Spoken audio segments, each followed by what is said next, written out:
Thanks for joining us once again this morning. We are already on the 19th day, almost there. Of course, almost there only in terms of the discussion and the facilitation of all of our thoughts.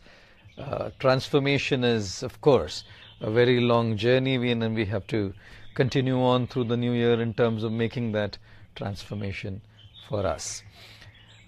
A quick recapitulation of what we discussed yesterday. We heard yesterday about how the greatest enemy for our progress in terms of dealing with our bad habits is excuses and playing the blame game, passing the responsibility for our bad habits, what the wrong that we do on situations, on people, on things around us.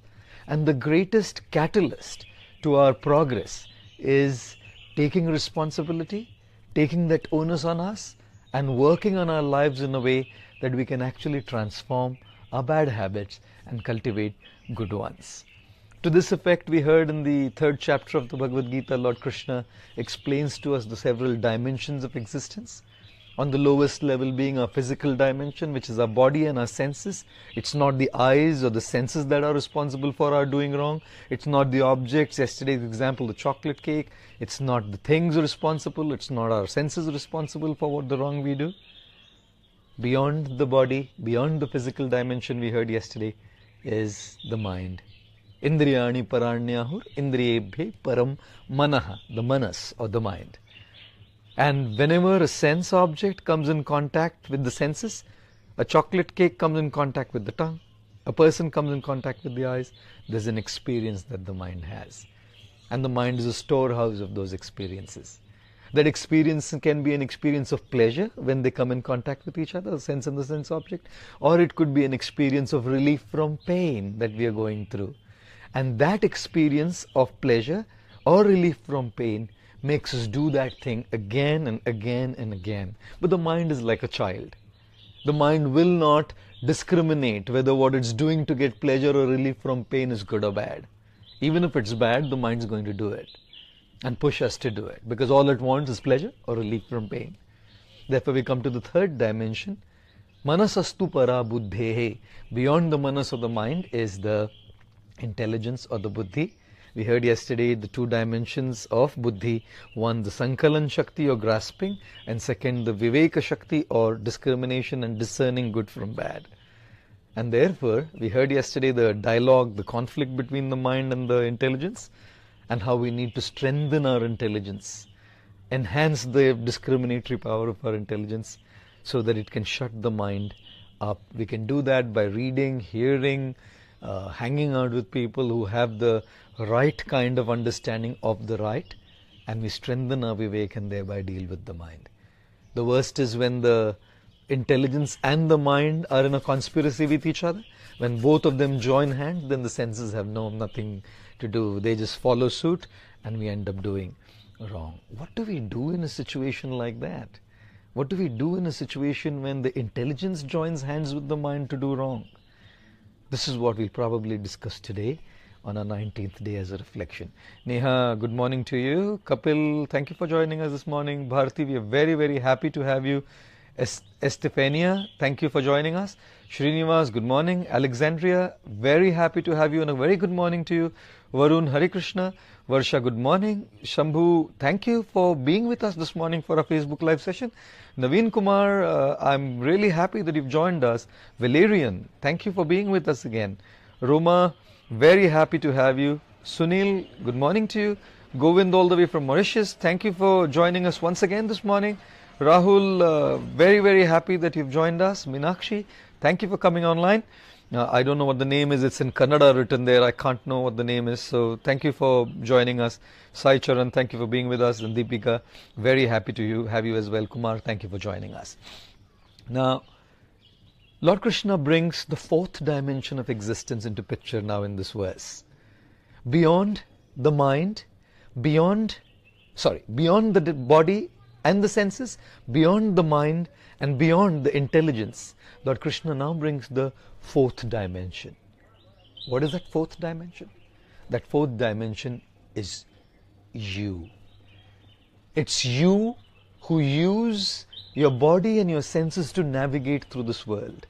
It's you who use your mind to feel and experience when those sense objects and the senses come in contact with each other. It's you who through your intelligence think, grasp, discriminate, discern.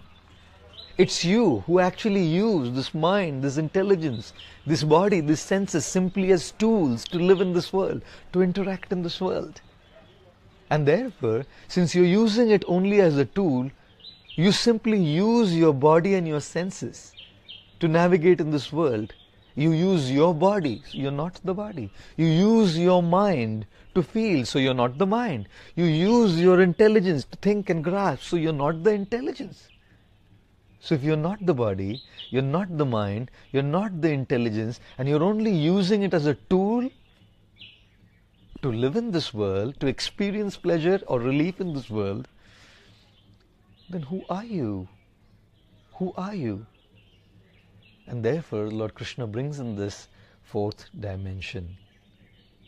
Who is it who sees through the eyes, smells through the nose?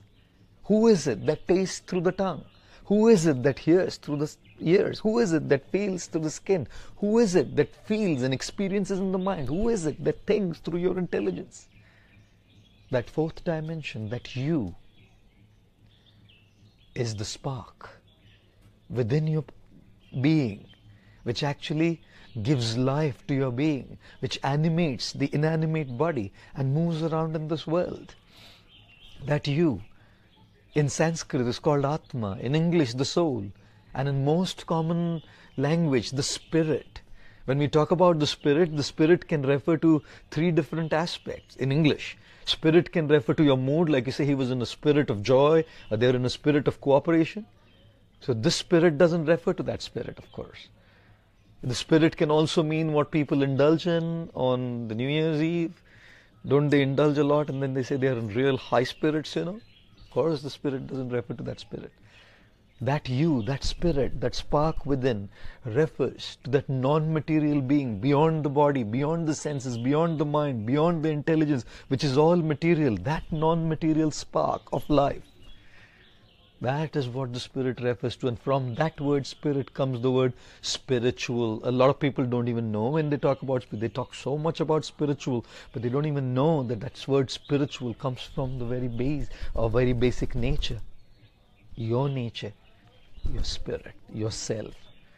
And this is why, ladies and gentlemen, when we connect very deeply to our own self, we get we are tapping into tremendous power, we are tapping into tremendous ability, we are tapping into a tremendous capacity, your willpower as you call it. Your willpower is the power of your soul, your power of your spirit. When we tap into that Shakti, when we tap into that energy, when we tap into that capacity, when we tap into that power, to deal with the mind, to deal with those crazy senses, and even to deal with that intelligence which has joined hands. In Hindi they call it Mili Bhagat, when join hands with the mind to do wrong. We are able to do it. Therefore, yes, along with all what we discussed in the last 18 days, we have to look at dealing with our bad habits based on connecting to our very true self as well. Socrates, when he was caught and imprisoned, he said, "Catch me if you can." They'd already caught him. They already caught him. They brought him into the prison. "Catch me if you can. Catch my body. You can probably affect my mind and my intelligence. You can't catch me, the spirit, which is beyond all of these." And therefore, the art of connecting to yourself is called self-realization. But today we are so busy taking selfies that we've forgotten the self. We're so busy in the selfie realization that we've forgotten self-realization, you know. So yes, one of the aspects I feel very strongly is we have to go deeper within ourselves, connecting to our true selves, and you'll see how empowered you feel to deal with that crazy mind, to deal with that corrupt intelligence which has joined hands with the mind to do the wrong. But you know something? Most of you thinking, and even I say that many times, that we experience, that we know all of this. We've heard it, we've read it. Within our very deep core, we believe in it. We know what's right. Most times we know what's right. And we can discern right from the wrong. But we feel overwhelmingly helpless. I don't want to do that wrong. I don't know why I'm being pushed. That mind has become so strong by feeding it for so long, so many lives probably, it just becomes so strong, so stubborn, that I just feel helpless. Even if I'm the soul and the spirit and I know it all, I just feel overwhelmingly helpless. I know I want to do it right, but I don't know why I can't. And therefore, we have to see how to deal with that in that helpless situation. Neha, thank you about that. Exactly, we're busy in taking a selfie, she says. Narayan, Hare Krishna. Radha Madhav, Bhaskar ji, Hare Krishna, good morning. Sandhya, thank you for joining us. Athanu, you're asking how to focus in life and peace, Guruji. We're going to be talking about that. Ashok, Uma, good morning. Anna, all the way from Guyana, thank you for joining us. Sanya, yes, you have a question how to deal when we have decided not to wrong, but again we do wrong. That's exactly the question. $1 million question. Prasunjit, Satyaprakash thank you. Jai Jagannath. Estenia, thank you for that comment. Ashish, good morning. Venkatesh, namaste. Ritika, good morning again. Prince, good morning from Assam. Hare Krishna. Hema from Dubai, thank you for joining us. Vedatrey, pranam. Preeti, yeah, mine must not be stubborn, but it is. Maria, very happy to have you all the way from Moscow. Thank you for joining us. Hare Krishna. Nidhi, all the way from Calgary. Kat from America. Bharti, thank you for joining us. And I know you're all waiting to hear how do we deal with it. We know what is wrong, what is right. We want to do what is right. We are the soul, the spirit, and we have the Shakti to do it right. But that wretched mind has taken over and is constantly just distracting us. What are we going to do?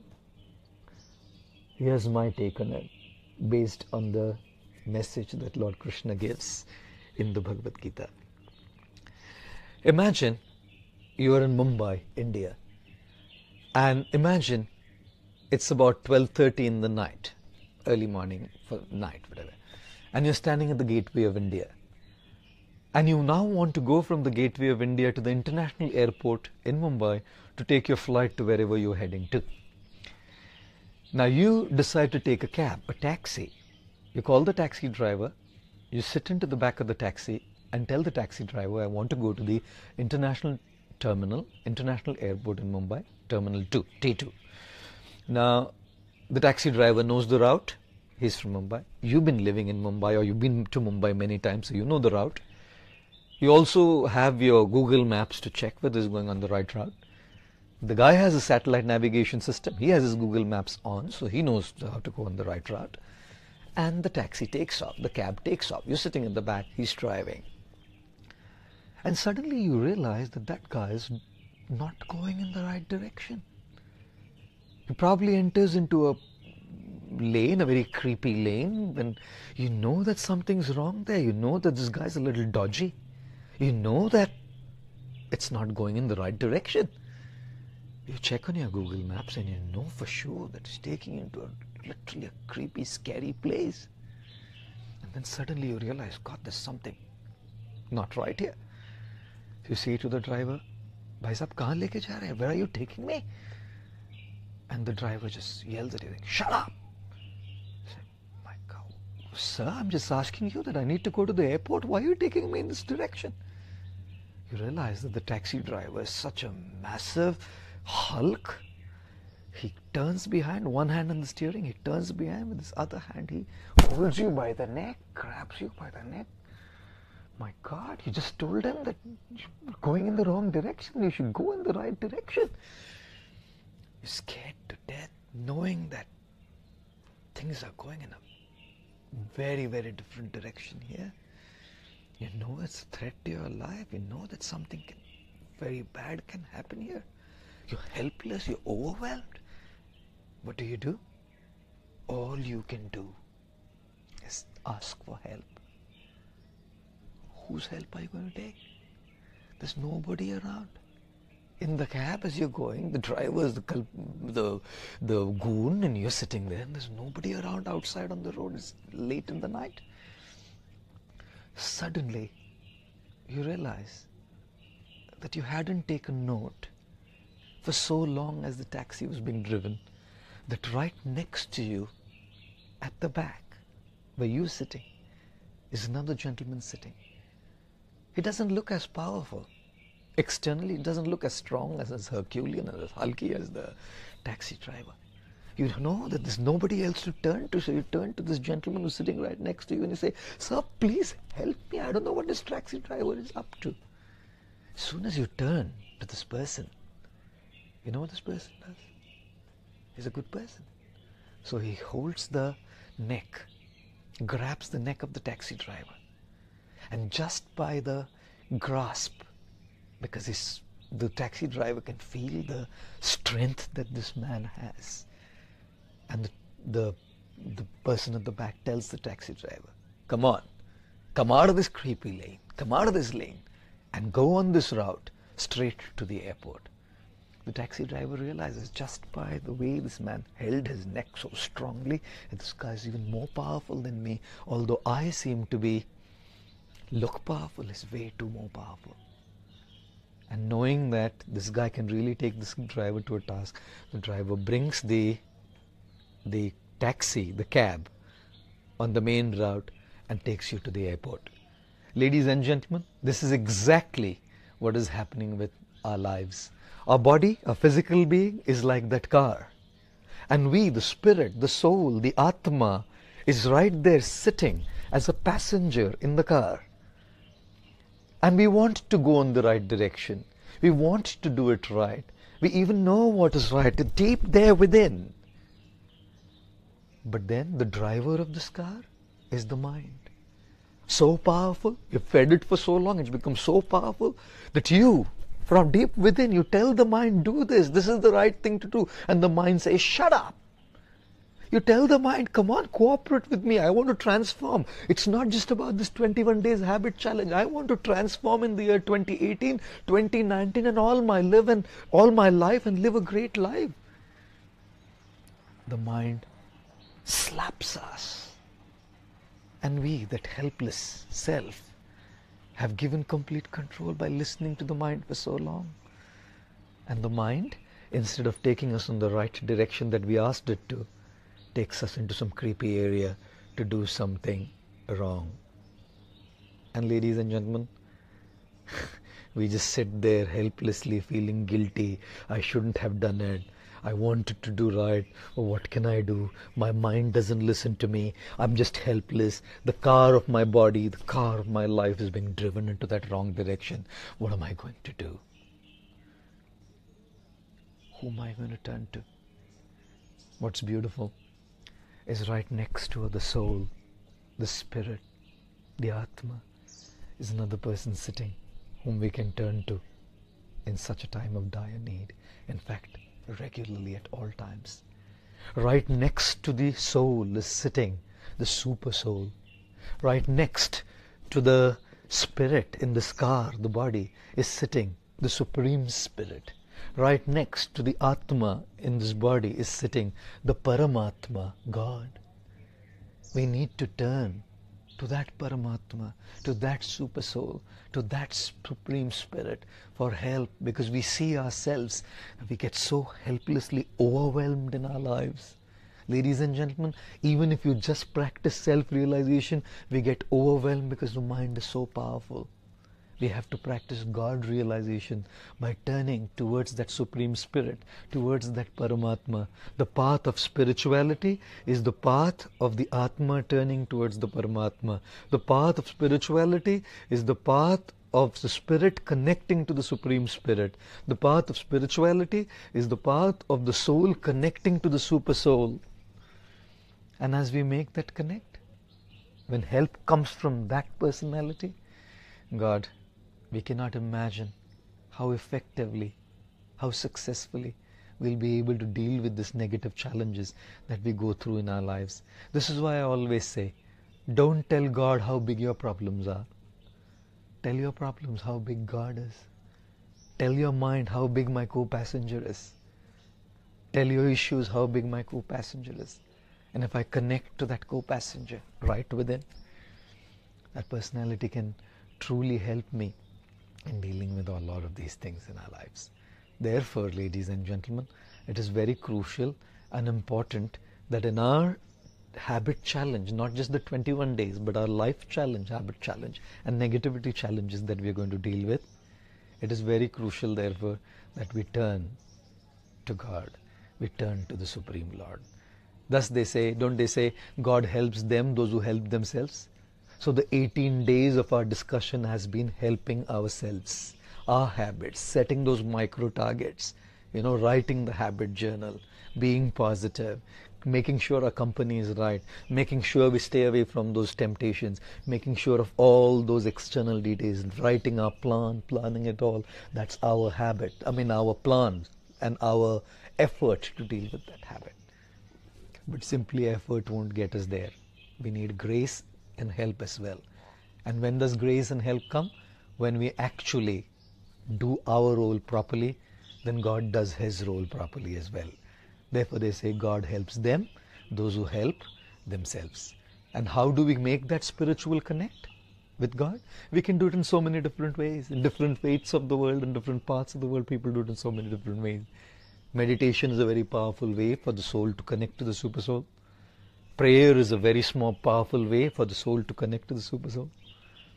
Chanting, mantra meditation is a very powerful way for the soul to connect to the super soul.